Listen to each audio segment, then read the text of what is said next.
31 లక్షల మందికి నిరుపేదలకు ఇళ్ల స్థలాలు నిల్లు లేని వారికి సాధారణంగా ప్రతి మనిషికి ఒక బలమైన కోరిక ఉంటుంది, ఆకాంక్ష ఉంటుంది, కాంక్ష ఉంటుంది. చచ్చేలోపు ఒక్కరోజైనా సొంత ఇంట్లో బతికి చచ్చిపోవాలని చెప్పని అటువంటి కళ నెరవేర్చిన వాడు జగన్మోహన్ రెడ్డి గారు. మళ్ళీ చెప్తున్నాడు, మళ్ళీ 24 తర్వాత ఎవరెవరైతే అర్హులు ఉన్నారో అర్హత కలిగినటువంటి ప్రతి నిరుపేదకి కూడా ఇళ్ల స్థలం కొనుగోలు చేసిస్తానని చెప్తున్నాడు. అలాగే 25,000 వరకు 25,000 వరకు ఎవరైతే ప్రభుత్వంలో కాంట్రాక్ట్ ఉద్యోగస్తులుగా ఉన్నారో, రోడ్లు ఉడిచేవాళ్ళ, లేకపోతే అంగన్వాడీ టీచర్లా, లేకపోతే ఆశా వర్కర్లా, లేదా ఇట్లా ప్రభుత్వంలో పనిచేస్తూ కాంట్రాక్ట్ పద్ధతిలో పనిచేస్తున్నటువంటి 25,000 లోపు జీతం ఉన్నటువంటి ప్రతి ఒక్కరిని కూడా ఈ నవరత్నాల పథకానికి అర్హులుగా చేస్తామని చెప్పని కూడా జగన్మోహన్ రెడ్డి గారు ఈరోజు తన మేనిఫెస్టోలో చెప్పడం జరిగింది.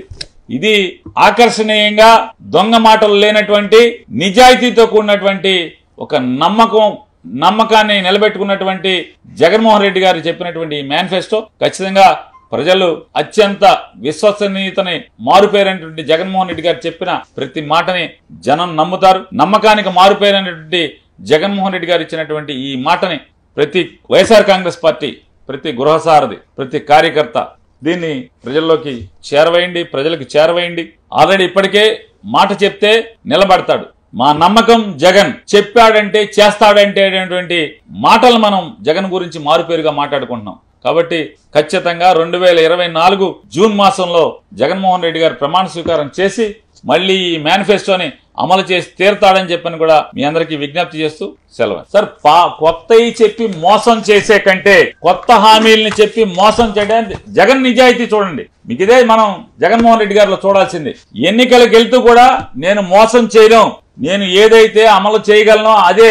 రేపొద్దున చంద్రబాబు లాగా అవసరం తీరిన తర్వాత మోసం చేసేయచ్చు, అధికారం వచ్చిన తర్వాత ఎవడు ఎదురు చెప్పలేడు, 5 ఏళ్లు అధికారాన్ని అనుభవించేయచ్చు, మళ్ళీ బాగా సంపాదించుకోవచ్చు అనేటువంటి తప్పుడు ఆలోచన లేనటువంటి 5 పదుల కుర్రాడు జగన్మోహన్ రెడ్డి. నమ్మకం కోసం బతుకుతున్నాడు, నిజాయితీగా బతుకుతున్నాడు. ఈ రాష్ట్ర ప్రజలకి నయా పైసా లంచం లేకుండా, రికమెండేషన్ లేకుండా అర్హత ఆధారంగా పెన్షన్ పథకాలు పంచిపెట్టేటువంటి కార్యక్రమాన్ని నాయకత్వాన్ని వహిస్తున్నాడు. మరి దమ్ముగా చెప్తున్నాడు.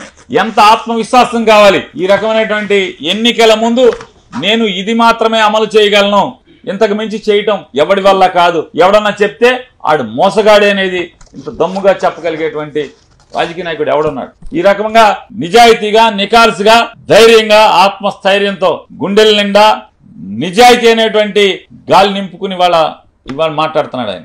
కాబట్టి ఇందులో ప్రజలకి జగన్ మీద నమ్మకం ఉంది, జగన్కి జనం మీద నమ్మకం ఉంది. ఖచ్చితంగా నిజాయితీతో కూడినటువంటి ఈ మేనిఫెస్టో ప్రజలు విశ్వసిస్తారు. ఖచ్చితంగా జగన్కి మళ్ళీ అండగా ఉంటారు.